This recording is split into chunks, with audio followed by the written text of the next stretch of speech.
欢迎回到江峰世界，朋友们好。北京这盘棋真是比咱们想象的还要黑，还要脏。您听过密室夺刀的故事吗？就在前几天，红墙里两股最顶级的力量在拔枪见红前的最后一次对峙。山西的滚滚黑煤，湖南的漫天烟火，你以为这真的只是一两场意外的特大事故？在精于算计的红墙政客眼里，那是见血封喉的毒刃。一尊集团本想借此记起国务院特别安全整顿的大旗，一刀斩断反对势力马仔，可谁能想到刀刚举过头顶，最高检一指挂牌督办，直接反向大调查，死死卡住了持刀人的手腕。而更诡异的是，深夜里中央军委突然抛出了一道26条铁锁，咔嗒一声彻底锁死了全军的枪栓和油库。这一次老树的藤蔓被人从调兵按钮上硬生生掰开了。今天就为您戳破这层红墙纸，看看这场五中全会前刺刀见骨的终极绞肉机。在中共这套绞肉机一样的体制里，事故从来都不简单，那些死人数字就是见血封喉的刀刃，而官方通报里最常见的瞒报，就是一把能把地方封疆大吏、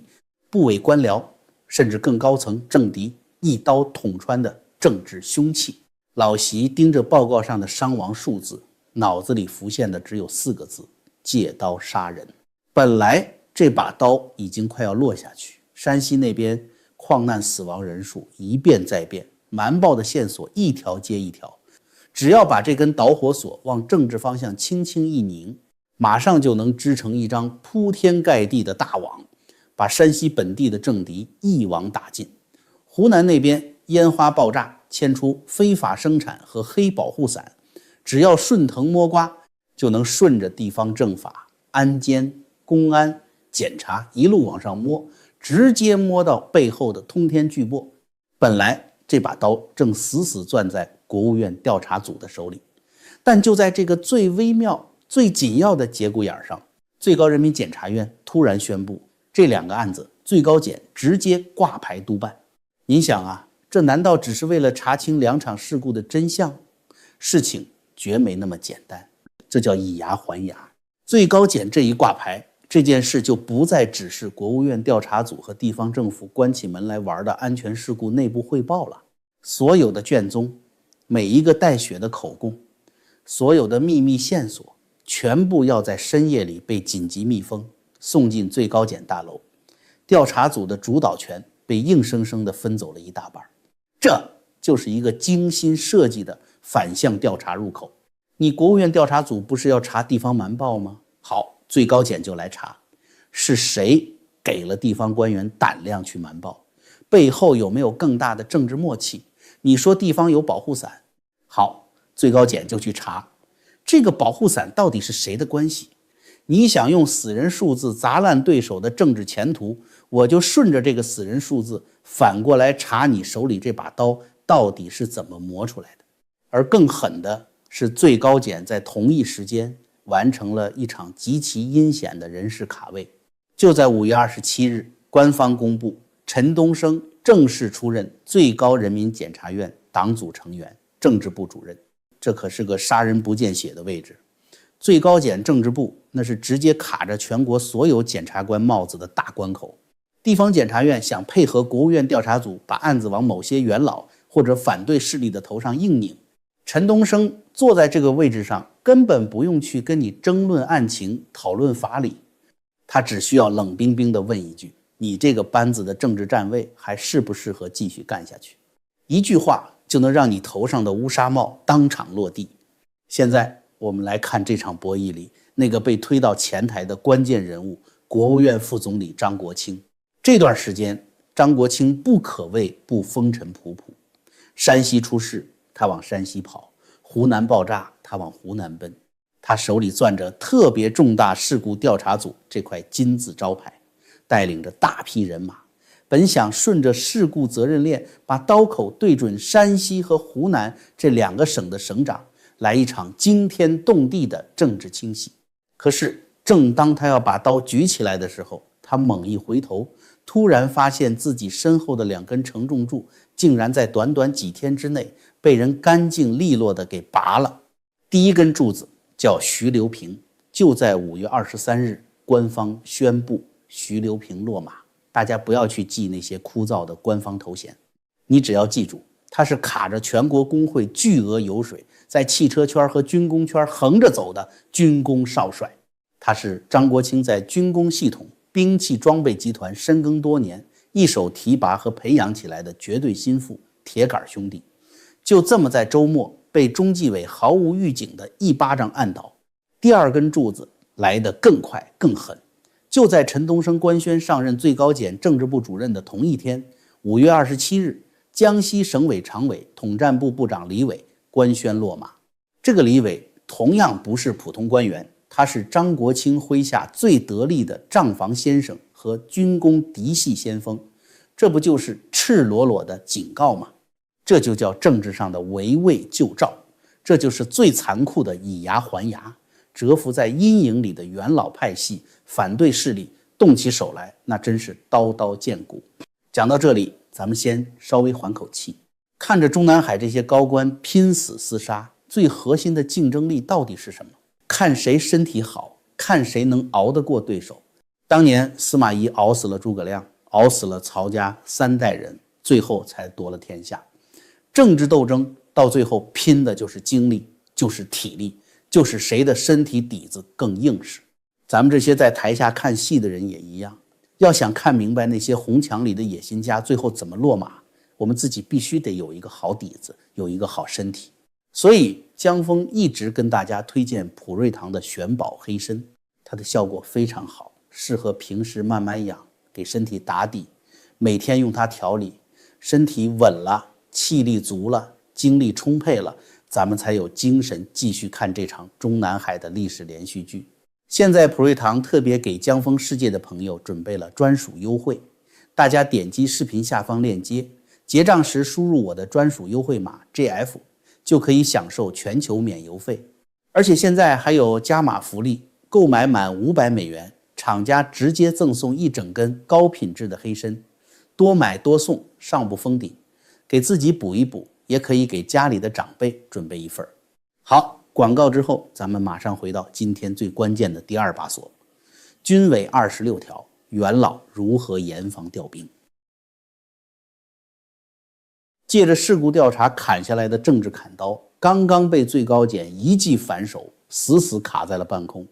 但你以为这就结束了？在中南海的棋局里，真正的杀招永远是连环落下的。军队这边第2把重锁已经咔嗒一声结结实实的落下来了。5月27日傍晚，中央军委突然抛出了一份文档，关于加强军队高级干部教育管理监督的若干措施，7个方面，26条，大白话翻译过来，这是军委连夜赶制，强行套在战区司令、集团军军头脖子上的数字电子脚镣，借着演训、战备、维稳、应急这些名义，临时调兵的口子封住。第1招叫做数字军岗与数字指挥系统一平统揽，一键调度。这是中央军委把一整套数字监控网直接覆盖到了每一个基层作战单元，每一艘驱逐舰，每一辆主战坦克，甚至每一架直升机的定位系统、螺旋桨转速和引擎状态全都被实时上传。各个集团军司令想私自开拔部队，想再搞个例行演习，把部队往前线调，对不起，在军委大楼的屏幕上，你只要敢擅自移动一个排的兵力，北京的红色警报就会立刻拉响，中央可以绕过你这个大司令，直接一键锁死基层部队的通信与指挥权，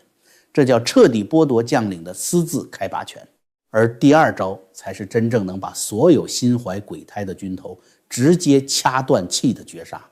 敏感事项全程公开，军队里什么事情最敏感？就是部队的后勤和弹药调拨。这26条里把柴油、重油、航空煤油等战略后勤物资以及常备弹药的调拨全部列为必须全程公开、实时上传的敏感事项。下面想私自动用1吨汽油、1箱弹药，都必须在军委的审批系统里留下数字脚印，而且全程对中央监管网公开。这直接从后勤的动脉上断了任何少壮派或者地方军头私自动用兵车的念头，这叫政治阉割。司令员就算能说服麾下的官兵跟你一起干，但如果没有汽油、没有柴油、没有子弹，重装师就只是一堆堆摊在营房里的废铁。军报甚至在吹风文章里写出了一句极其讽刺却又杀机毕露的话，叫做有冲劲还需防冲动。这是在警告想要借着台海摩擦或外部危机建功立业，甚至是想借乱局搞兵变的军队少壮派，你再有冲劲也给我老老实实盘着，谁敢冲动私自批一吨汽油动一颗子弹，谁就先给我上军事法庭把牢底坐穿。你真的以为军委在这个节骨眼上出台26条只是巧合吗？前一秒国务院那边反对派和老习的过招，刀子已经捅到了肉里，李强吓得跑回了浙江。后一秒军委大楼就连夜给所有的军头套上死锁，不准任何人擅自动用一兵一卒，反对势力必须在五中全会这个摊牌时刻到来之前锁死所有一尊集团想利用军队发动突然行动的口子。目光从军委大楼那冰冷的26条措施上移开，转头看看国际和周边局势。金门海域的海警船天天在搞常态化巡查，台海周边的实弹射击长空留痕。政法委书记陈文清刚跑去俄罗斯参加安全会议，公安部部长王小洪急急忙忙去会见俄罗斯总检察长。连中东那边伊朗的核危机也突然被官媒炒上了天。这一切难道只是巧合？如果你把这些散碎的新闻拼贴在一起，用政治权谋的显微镜去观察，这是一尊集团精准设计的试图绕过常规军权监督的借乱调兵进程。在和平条令下，任何派系哪怕是最高层想要无缘无故把一个重装集团军往北京或者沿海政治重镇调动，都会立刻触发自动警报。但是一旦台海有事或者国际上爆发核危机，调兵的特级战备信道就会被强行打开。这就是习家军真正想要的，借由外部危机制造战争迫在眉睫的假象，然后名正言顺地以战备调防的名义，把忠于自己的王牌部队开进北京，彻底压制元老和改革派。可他们做梦也没想到，这套看似天衣无缝的进程还没来得及启动，就已经被军委的26条锁链给死死焊死了。地方上的那些大军区司令、集团军军长，个个都是成了精的狐狸。他们冷眼看着军委屏幕上那实时监控的定位，看着被锁得死死的油料和弹药库，再看看北京那神秘消失的徐留平，吓得跑去浙江的李强，他们心里太清楚了，武库、油料、弹药控制权已经在别人手里了。我如果跟着你冲动，最后的结果不得是株连九族吗？如果你也看懂了这场在中南海红地毯上无声展开，实则刺刀见红的终极绞杀，请在评论区打下这4个字：弹尽粮绝。这是对当下最高层派系状态的最冷静判读。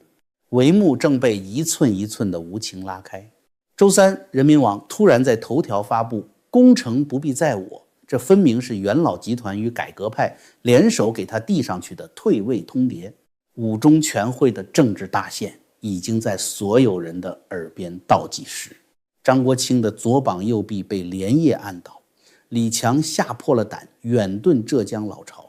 而军委的26条措施更是化作一道数字铁锁，把所有试图通过台海挑衅外事摩擦来借乱调兵的进程一刀斩断。代表着绝对权力的红椅子，最高层还能坐得稳吗？在弹尽粮绝的境地中，困兽犹斗的野心家会甘心束手就擒吗？所以接下来这段时间，大家要盯住3件事。第一，山西和湖南的案卷最后怎么查？第二，军队高级干部里会不会突然有人被点名、被调整、被消失？第三，台海、伊朗 6·4这些外部和内部危机会不会被最高层拿来当最后一张调兵牌？好了，今天节目就到这里，感谢大家收看，我们下期节目再见。